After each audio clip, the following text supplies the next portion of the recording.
Mesdames et messieurs, bienvenue sur cette émission spéciale consacrée aux maux qui minent le secteur santé en République du Bénin, où des agents sur financement communautaire sur plus d'une dizaine d'années sont sans sécurité sociale. Infirmiers diplômés d'État sous-payés, aides soignants dévalorisés et patients privés de repas au Sumel de Cotonou avec les caissières donc, de cet établissement privé de leur prime de caisse depuis 6 ans. Tout ceci révèle donc une crise profonde. Et sur le plateau, le secrétaire général donc, du Centra-Basse-MS, Sa Majesté Todoté Koudemedo Eric, accompagné donc, de Pinkonsou Jacob. Alors, avec eux, donc, on va exposer les réalités vécues par les travailleurs et interpeller les autorités. Entre témoignages, analyse et débat, cette émission promet un face-à-face sans tabou sur la dignité des aides soignants et l'avenir de la santé publique ici en République du Bénin. Mesdames et messieurs, bienvenue et merci de nous rejoindre sur l'ensemble des plateformes donc, de Authentique Web TV Média et Révélation Web TV. Alors, bienvenue à vous, SG, sur cette émission. Merci beaucoup, monsieur le journaliste. Bonjour aussi aux internautes qui nous suivent en ce moment. Alors, merci bien d'avoir accepté et grêler ces instants de plateau avec nous. Merci bien. Juste en face de vous, donc, nous avons un autre invité, oui. Je suis le secrétaire général adjoint du Centra-Basse-MS. Vous pouvez lever un peu plus avant. Merci, monsieur le journaliste. Voilà. Vous êtes le secrétaire général adjoint donc de Sa Majesté Todoté Koudemedo Eric, je vais y arriver. Alors, Majesté, la toute première question déjà, dites-nous comment se porte le Centra-Basse-MS. Bon, le Centra-Basse-MS se porte très bien. Il faut dire que notre histoire a commencé au Chumel en avril 2024. Voilà. Et après l'expérience du Chumel, nous avions jugé bon conjuguer nos efforts avec les autres collègues des 12 départements. Absolument. Qui vivent les mêmes maux que nous. Donc actuellement, ça a bien commencé et je peux dire que Centra-Basse-MS, après avoir reçu la déclaration d'existence au ministère de l'Intérieur, nous pouvons dire que ça va bien. D'accord. Merci à vous. Quand vous entendez que des agents de santé travaillent sous contrat, sans sécurité sociale, sans allocation familiale, que ressentez-vous? Bon, franchement, c'est triste. C'est triste que vous travaillez et au bout des termes, vous voyez que vous n'avez pas une retraite assurée. Et c'est la mort dans l'âme. Franchement, c'est la mort dans l'âme.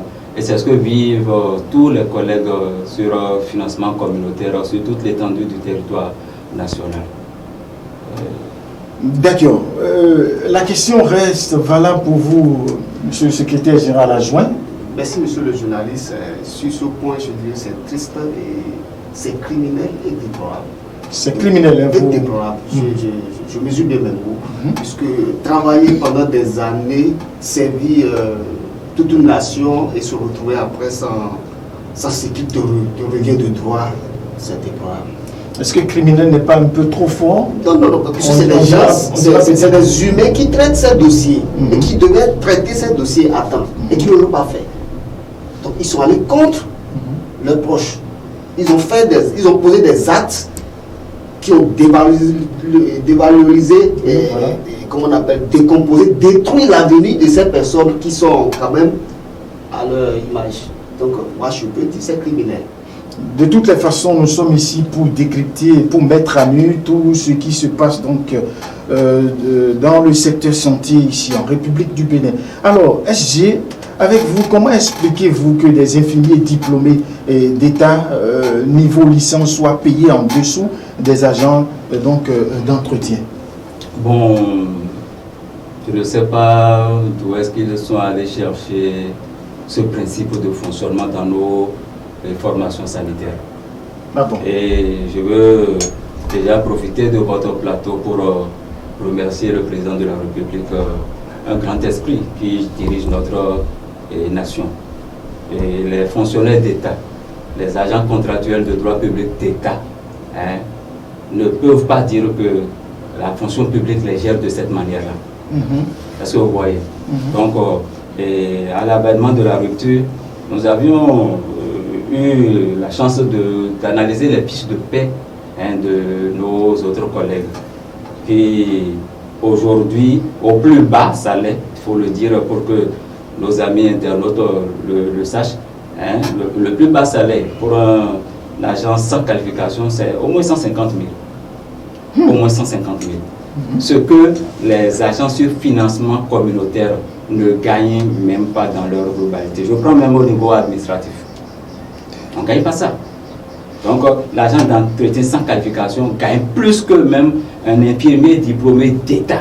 Mais qu'est-ce qui justifie cette disparité selon vous, PG? Moi, je peux dire que c'est une méchanceté. Une méchanceté ou une mauvaise foi de la part donc... Que ce soit mauvaise foi, méchanceté, c'est dans un même panier. Parce que celui que vous dirigez gagne plus que vous. Est-ce que vous le dirigez en fait? Non. Mais est-ce qu'il y a, par rapport au décret qui porte aux revalorisations des salaires là, est-ce qu'il y a des alinéas qui indexent que les agents sur financement communautaire ne sont pas concernés par rapport à ces décisions-là? Non. Donc moi je dis que c'est la méchanceté. Vous êtes infirmier diplômé d'État et l'agent sans qualification, lui il est au moins à 150 000. Les aides-soignants, toutes catégories, que ce soit formés à Paraguay ou non, là, toutes sont à 200 000. Alors que ceux qui ont la licence ne sont pas à ce montant-là. Moi je ne sais pas d'où ça sort là. Et moi je dis que sur le terrain, c'est des choses que l'on cache au ministre de la Santé. C'est des choses que l'on cache au président de... Oui, le ministre de la Santé. Vous insinuez que le professeur Benjamin Humpati n'est pas au courant de ça? Oui, il n'est pas au courant. Je vais vous donner un exemple. Le 2 décembre 2024, nous on a fait un mouvement au Chumel. En ce moment, c'était encore au premier rang, secrétaire général interne, le central au Chumel. Le 2 décembre, là, nous avions fait un mouvement où j'ai fait une déclaration de prête.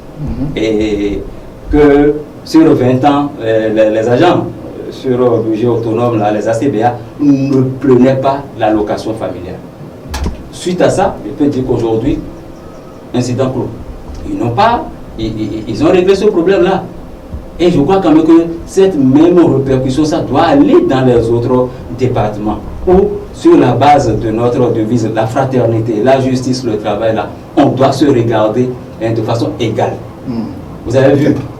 Donc, c'est les dénonciations, c'est les écrits qui amènent le ministre de la Santé à prendre ses responsabilités et à demander à qui de droit est-ce vrai ce que les secrétaires généraux ou bien l'intervenant a dit. D'accord. S'ils font les enquêtes, ils verront. Ils feront certainement donc les enquêtes. Alors, avec vous, le secrétaire général adjoint, quelles sont les conséquences sur la motivation et la qualité même des soins apportés à nos concitoyens? Merci, au regard de cet état de choses? Merci, monsieur le journaliste, pour ce point. Oui. Je dirais, quand on parle d'une tolérance zéro, entre-temps, le ministre de la Santé avait initié ce projet. Absolument. Je pense qu'on devait voir les choses depuis la base. Pour avoir une tolérance zéro, il faut bien traiter les agents sur le même droit quand même. Parce que nous avons le droit au travail. Et il faut que chaque travailleur dans un domaine soit bien traité. Si nous prenons le cas d'un infirmier licencié, qu'on recrute sur un financement communautaire, oui, et un agent d'entretien non qualifié, qui est dans la fonction publique, comme le secrétaire général vient de le dire tout à l'heure, il n'y a même pas comparaison de salaire. C'est ça. C'est pas la peine. Comment vous voulez que cet infirmier exerce bien ce qu'il a appris?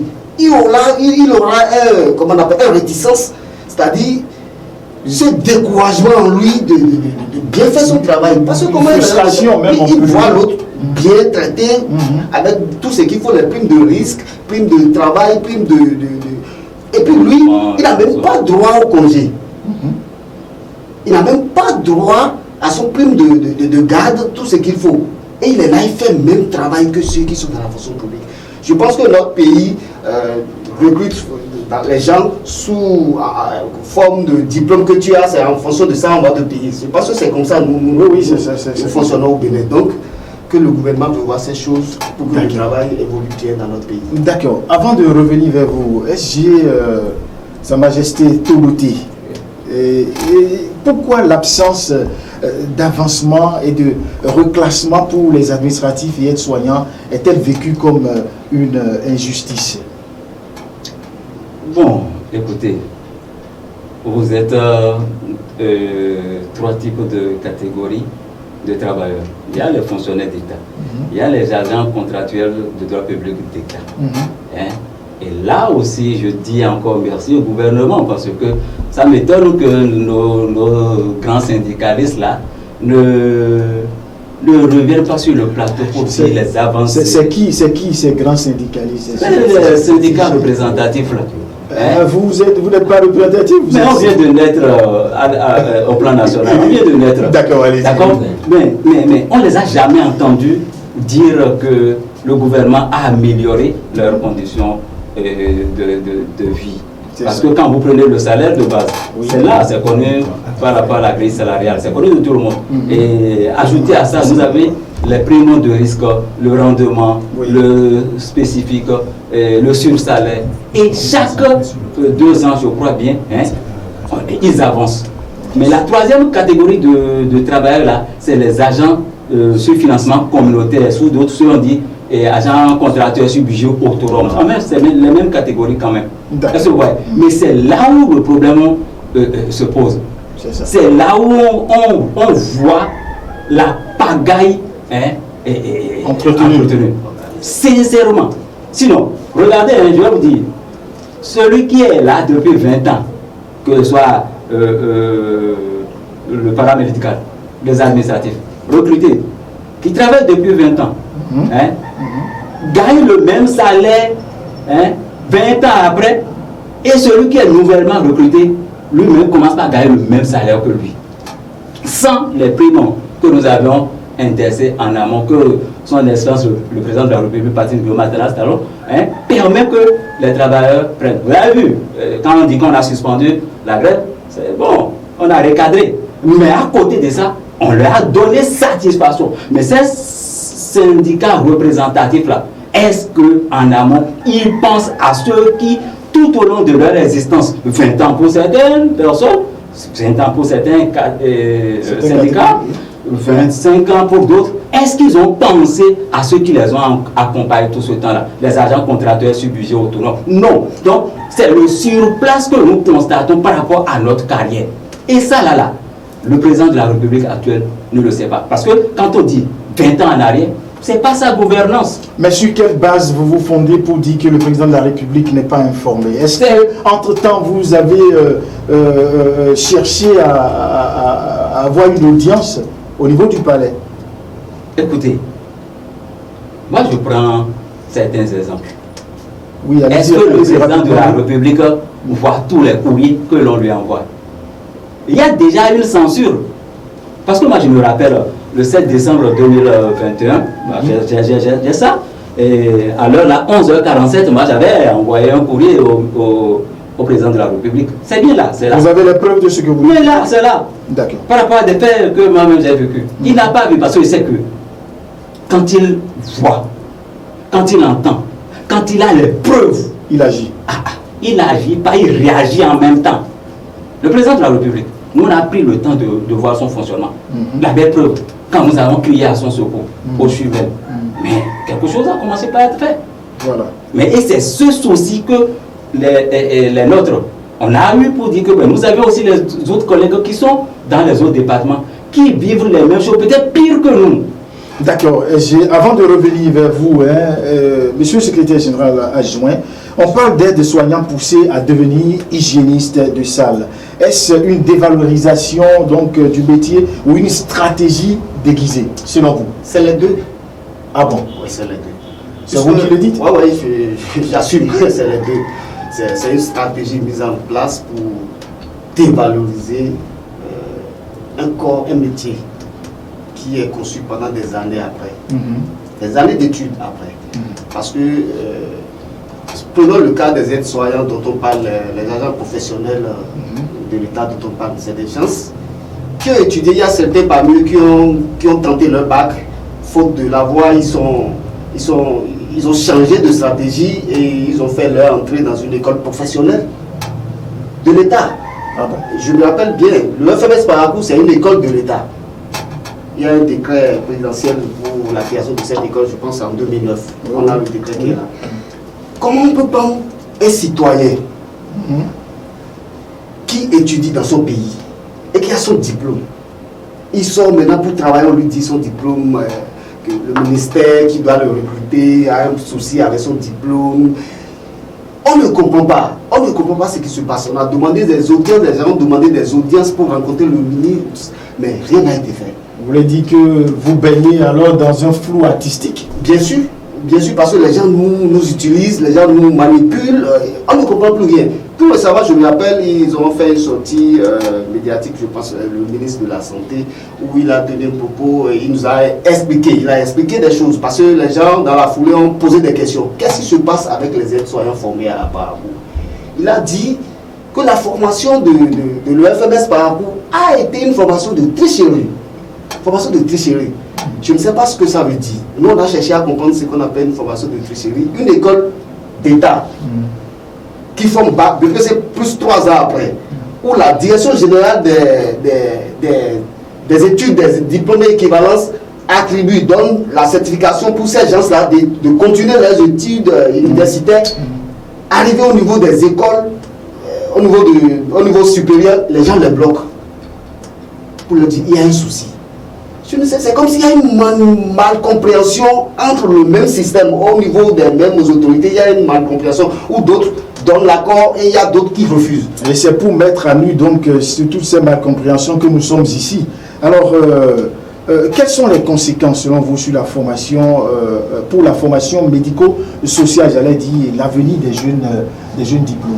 Je dirais simplement il y a certaines autorités de notre pays qui ont dans leur tête cette manière de sacrifier une grande partie de la jeunesse béninoise. Parce que si nous prenons toujours le cas des agents de l'UFMS Parakou, le produit qui a été formé là-bas, les aides-soignants diplômés d'État, ils sont plus de 3000 et quelques jeunes. 3000 et quelques jeunes qui sont sur le terrain aujourd'hui et qui ne peuvent pas passer un concours d'entrer dans la fonction publique et qui ne peuvent même pas continuer les études. Parce que si tu es quelque part où tu es bloqué, il faut chercher des portes, il faut avoir l'opportunité quand même de dépasser ce niveau. On les bloque à ce stade, on ne veut pas les utiliser. Donc c'est une manière de bloquer, c'est-à-dire de sacrifier cette partie de la population. Mais j'insiste, et je rejoins ce que le secrétaire général vient de dire tout à l'heure. Nous savons très bien, avec conviction, que le président de la République, M. Patrice Talon Guillaume, n'est pas au courant de cette situation. Parce qu'on sait bien comment il agit. S'il était au courant de ça, il allait réagir automatiquement. De toutes les façons, nous allons vous donner la possibilité de vous adresser à lui via notre canal tout à l'heure, dans une poignée de minutes. Alors, SG, avec vous, vous avez saisi entre-temps les autorités gouvernementales concernant votre dossier judiciaire. Est-ce que vous pouvez nous en dire plus? Oui, monsieur le général, mais avant de répondre à cette question, je voudrais aborder un peu dans le même sens que les oui, allez-y rapidement. Mon adjoint, rapidement. Il faut dire, les hygiénistes de salle qui sont en vogue actuellement, combien de temps de formation ils ont par rapport... Combien de temps de formation ils ont eu? C'est à peine 6 mois. Maintenant, de façon académique, vous et moi, est-ce que celui qui a fait, même s'il a le BPC, et qu'on lui donne une formation de 6 mois, est-ce qu'on peut comparer à quelqu'un qui a fait 3 ans de formation? Non. Hygiéniste de salle, on peut dire à un agent d'entretien, de façon moderne, ils ont habillé. Mais les autres, ils ont des cahiers de charges précis. Ceux qui avaient fait 2 ans, on les a ramenés à compléter un an de formation pour que ça fasse les 3 ans. L'État leur a donné l'équivalence. D'accord? le problème ne se pose pas. Maintenant que d'autres jouent sur le terrain, sur ce qu'a dit le ministre de la Santé, moi je suis désolé. Entre une parole et une décision, hein, on ne peut pas comprendre. Nous sommes sur un terrain de droit et de loi.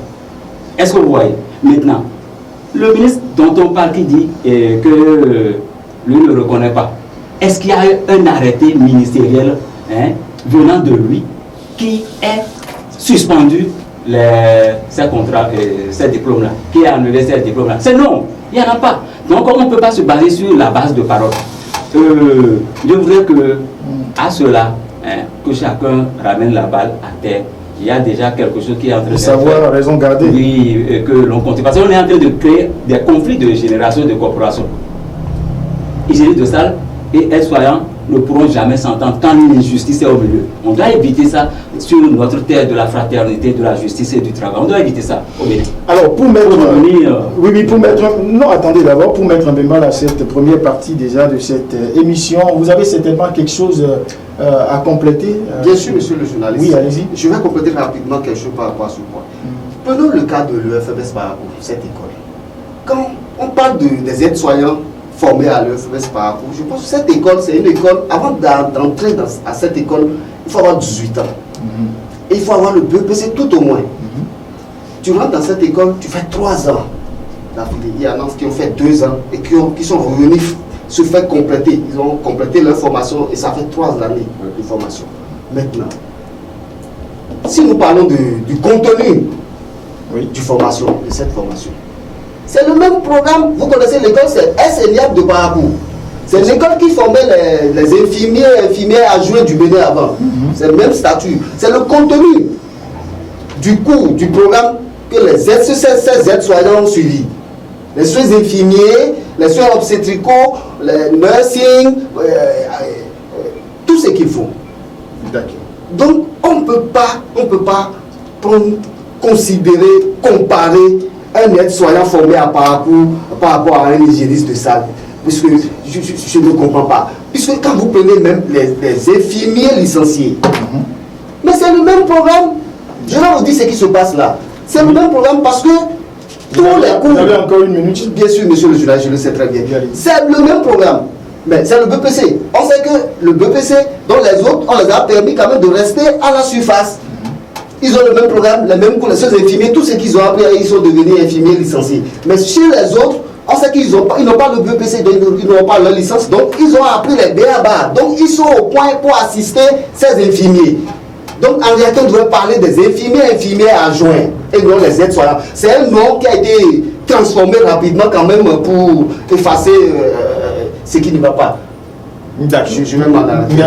Merci beaucoup à vous. Merci beaucoup à vous. Mesdames et messieurs, merci de nous rejoindre encore une fois donc, sur l'ensemble des plateformes de diffusion de Révélation Web TV, Authentique Média TV, sur cette émission spéciale consacrée aux maux qui minent le secteur santé en République du Bénin. Deuxième partie donc de cette émission avec vous, monsieur le secrétaire général du Centraba, MS. Vous avez saisi les autorités gouvernementales entre-temps concernant votre dossier judiciaire. Parlez-nous-en. Merci, monsieur le journaliste. Bon, ce serait un péché si j'aborde ce dossier, si je ne revenais pas en arrière par rapport à ce que vivent les collègues sur le terrain. Alors, vous avez vu, rapidement, je vais vous dire, quand vous prenez les financements communautaires dans les centres de santé, supposez si quelqu'un tombe malade par exemple, ils n'ont pas tous les plateaux techniques. Posez-vous la question, comment celui-là se fait soigner dans les autres centres? C'est sans prise en charge et puis on est obligé de se cotiser entre nous pour porter solidarité à ce dernier-là pour qu'il se fasse soigner. Mais vous êtes dans le corps de la santé. Or, l'injustice là, c'est criard parce que les autres fonctionnaires d'État et agents contractuels de droit du public d'État là, ont droit des prises en charge et partout où besoin sera, ils y vont. Mais tel n'est pas le cas des financements communautaires là. Vous avez vu. Donc, on souffre déjà sur la prise en charge sanitaire là, c'est déjà une ségrégation. 2, le SMIC là, pour beaucoup, 52 000 là, c'est la somme de prime de salaire de base, prime de risque, rendement, tout. Nous on a dit non.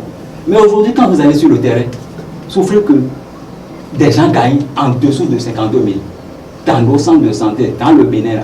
Ah bon? Et quand on dit, hein, bah, je ne cache pas, le ministre de la Santé, c'est que, moi je dis chaque fois la vérité. On les menace. Si jamais nous vous apprenons que vous avez parlé et qu'on nous dit que c'est telle personne qui a parlé, on le renvoie. Avez-vous la preuve de vos allégations? Mais c'est le quotidien. Même mes syndiqués à moi-même, on les menace. Si c'est là que vous suivez là, vous aurez des problèmes. Or, je vais vous donner un exemple pour montrer comment les gens aiment le chef de l'État. Nous avions fait une élection au Chumel, qui était encore aux affaires là-bas. Et pour les délégués là, moi j'ai mis la liste de la rupture qui prône les bonnes actions du chef de l'État. Est-ce que vous voyez? Mais sur le terrain, malgré la panoplie de syndicalistes là, la rupture est sortie en première position. Ça veut dire que les gens aiment le chef de l'État. Ils savent que ce qu'ils vivent, les agents sur financement communautaire savent que ce qu'ils vivent là ne dépend pas de l'homme de l'État. Pas du tout. C'est pour ça que nous avons choisi ce canal-là pour dire ce qui ne va pas, qu'on corrige le salaire, qu'on soit en phase avec la réglementation en vigueur. Voilà. Et je reviens. Oui, vous sautez sur le dossier judiciaire. Le dossier, il y a eu des soucis. Où je prépare la direction générale du travail. On a fait le temps qu'il faut et le dossier a abouti au tribunal. On a fait plus de 5 ans là-bas. La décision est sortie en 2019. Et après, j'ai pris l'attestation de non-appel. Cette décision-là, hein, j'ai écrit, hein, j'ai fait une communication conjointe. Et c'est là, au ministre de la Santé, le ministre de la Fonction publique, le ministre des Finances, le ministre d'État, je leur ai notifié ça. Oui, je vais peut-être permettre à mon réalisateur de... C'est bien cadré. C'est bien cadré. Excusez-moi, on va permettre... Et ça, le 4 novembre, 4 novembre 2020, je leur ai notifié ça. Oui. Est-ce que vous voyez? J'ai notifié ça.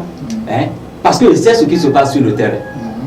Mais à côté de ça, là, ceux qui sont animés de mauvaise foi, au vu de mes actions contre leur malgouvernance, hein, se sont dit, tant que les autres, ils sont là, on ne va jamais me payer moi mes sous.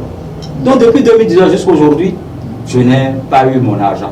D'accord? Ils sont allés même à l'agence judiciaire du Trésor.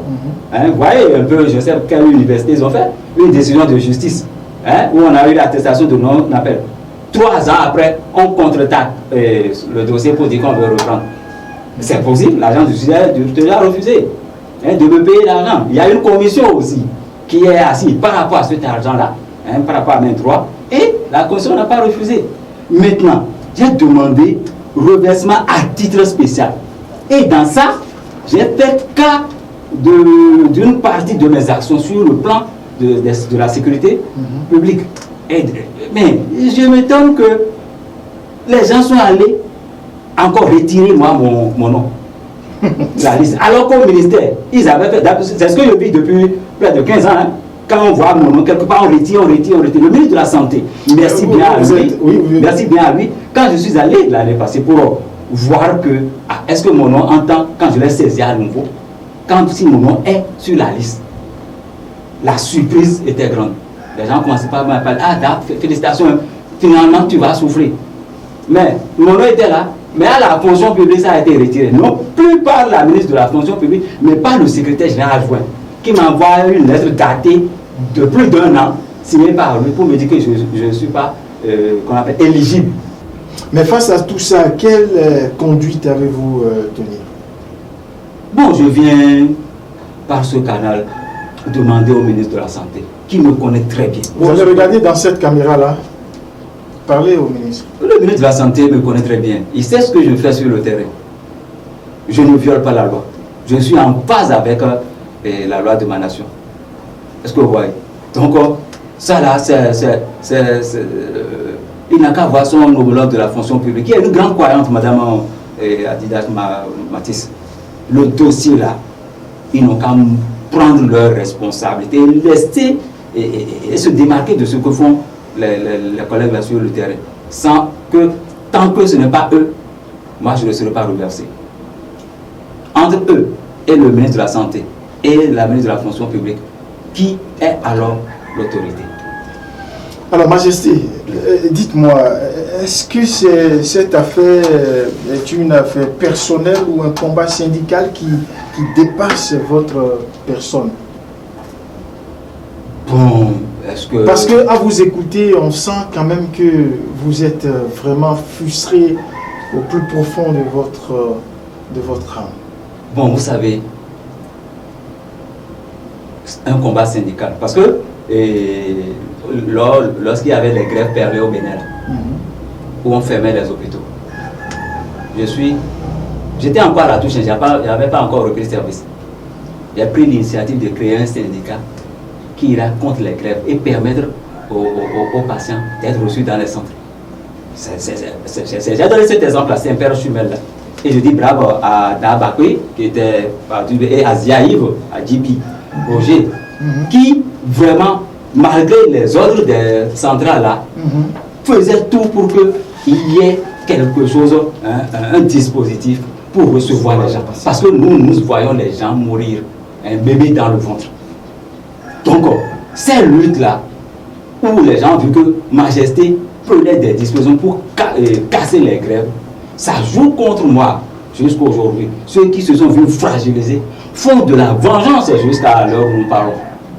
Est-ce que vous voyez? C'est pour ça que moi je suis sorti du cadre où mes dossiers ont été volés, mes dossiers ont été retirés pour dire à titre spécial d'aller vers ces autorités judiciaires-là pour poser des questions sur moi. Ils verront que j'ai été et je demeure un patriote, malgré tout ce qu'ils font. Est-ce que vous avez vu maintenant qu'on a continué le combat syndical? Ils n'ont pas atteint moralement, non, j'ai un mental de fer là. Je n'ai pas une conviction à géométrie variable, pas du tout.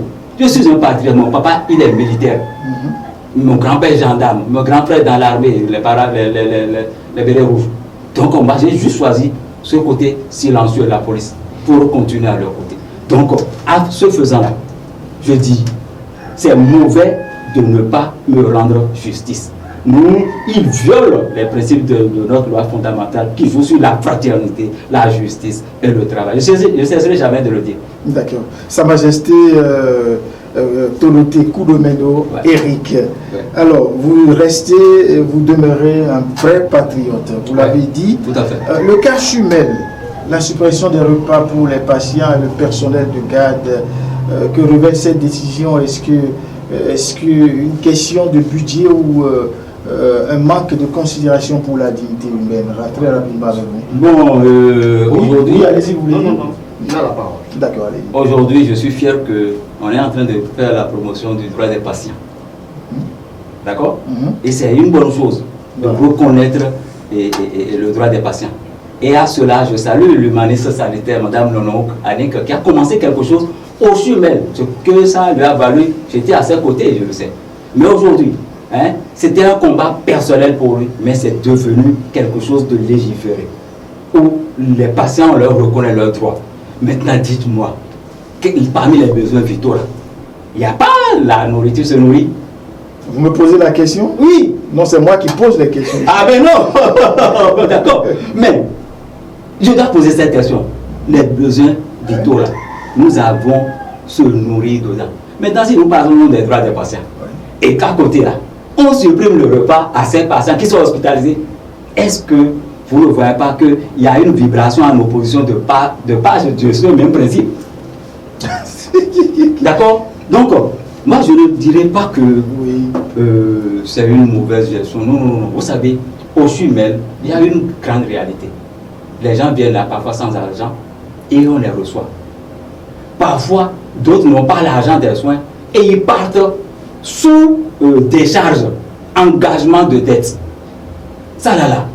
Vous pensez qu'une structure dans sa productivité peut tenir, mais si nos autorités ne peuvent pas expliquer les choses, c'est le lieu où le syndicat doit relayer. Le syndicat doit défendre l'administration qui est en difficulté. Parce que les patients viennent, ils ne paient pas, on ne peut pas les garder. On les garde l'hôpital sortira sur les réseaux sociaux qu'on a emprisonné des gens dedans. Mais ceux qui le disent là, est-ce qu'ils amènent des gens pour payer la dette de ces personnes-là? Non. Donc, l'hôpital est en difficulté. Par rapport à ça, le repas là, on a pris une prestation, on a fait une prestation. Et dans cette prestation-là, ça a dépassé. C'est des millions de dettes. Et le directeur a été obligé de suspendre cela d'abord. Mais le SUMEL, c'est pour l'État. Pourquoi ne pas l'aider? Sachant que le SUMEL fait le regroupement social. Pourquoi ne pas l'accompagner? C'est la question. Bon, c'est vrai que c'était une maison où on a indiqué, on a interdit que c'était pas grave. Mais non, ça a changé maintenant. Ça a changé maintenant. D'accord. Alors, SGA, avec vous, augmentation du salaire et suppression des primes, est-ce une avancée ou un recul déguisé? Et quelles revendications portez-vous aujourd'hui pour un équilibre juste? En abordant cet aspect de choses, moi je dirais merci d'abord au président de la République qui quand même fournit beaucoup d'efforts pour les travailleurs de façon générale dans le pays. Mais quand même, tant qu'il reste à faire, c'est comme si rien n'est fait. Je sais de quoi je parle parce qu'il y a une grande partie quand même de ces travailleurs qui sont oubliés. Parlons des sous-financements communautaires, les agents sur financement communautaire, les agents sur budget et autonome. Voilà, quand on parle des cas des hôpitaux. Ceux-là, ils n'ont pas de revenus qu'il faut. Ils ne sont pas dans des conditions qu'il faut. Ils travaillent malgré eux. Ils se forcent pour donner le meilleur d'eux-mêmes, mais quand même, ils n'ont rien de retour. Parce qu'on les paye, ça ne leur suffit même pas quand même pour payer le loyer. Or, c'est des gens qui ont des familles comme les agents de l'État, qui vivent dans les mêmes conditions que tout le monde, mais qui sont oubliés. Que les gens quand même pensent à ceux-là pour que le domaine des travailleurs du Bénin soit un peu amélioré. Alors, si vous avez un message direct à porter à l'endroit du gouvernement, quel serait ce message-là? Vous regardez dans cette caméra. Merci, monsieur le journaliste. Oui, allez-y. Pour conclure rapidement, je dirais au chef de l'État, monsieur Patrice Talon Guillaume Athanase, merci beaucoup, parce que c'est lui le père de la nation. Et il fait beaucoup, on l'a dit à plusieurs fois sur le plateau. Nous avons quelque chose quand même à lui demander. Qu'il revoie quand même son entourage. Je veux parler des ministres qui l'entourent. Et que chacun de ces ministres lui permet quand même de voir derrière de ce qui se passe au niveau des travailleurs. Prenons le cas de la santé.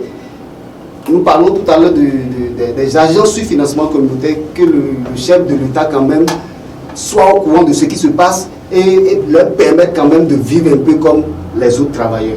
Merci beaucoup. C'est ce que j'ai à vous donner. D'accord. Toujours en face de vous, le secrétaire général, Sa Majesté, oui. Oui. La question reste valable pour vous. Pour moi, je peux dire que avant d'aborder le message vers le président de la République, que nos autorités, au niveau du SUMEL, sachent raison garder. La suppression de la prime de caisse aux caissières, ça ne répond à aucun principe. D'accord. Non, on a dit, le budget est voté, leur ligne est bel et bien dans le budget, mais on dit que une décision il y a 20 ans, parlait d'une caissière. Est-ce que vous voyez? J'ai encore 2 minutes pour conclure cette émission. Maintenant, si c'est une ancienne décision, alors que sur plus de 2 décennies, les caissières recevaient leur prime, est-ce qu'il ne fallait pas actualiser? Au lieu de ça, on a préféré supprimer. Et cette frustration demeure jusqu'aujourd'hui pour nos caissières-là. On a déjà écrit et fait des démarches, mais quand après des négociations, c'est le niveau maximal qui passe. Et on ne voulait pas en arriver là. Maintenant, mon message à l'endroit du gouvernement. Oui. Vous avez 30 secondes, allez-y. Merci au président de la République pour tout ce qu'il a fait pour la nation béninoise. Je peux dire que le concept refondation, c'est maintenant que ça a commencé. Il y a eu rupture mais c'est la refondation. On a rebâti le Bénin. Le Bénin a une autre image. Et à travers cette image-là, moi j'aurais aimé qu'il préserve à 100% la dignité humaine à travers la revalorisation des agents sur financement communautaire, oubliés dans les prises en charge sanitaires, oubliés dans la perception d'un salaire humain. Merci et bon vent à lui pour le reste à faire pour notre pays. Merci beaucoup à vous, SG, le secrétaire général. Merci également à vous.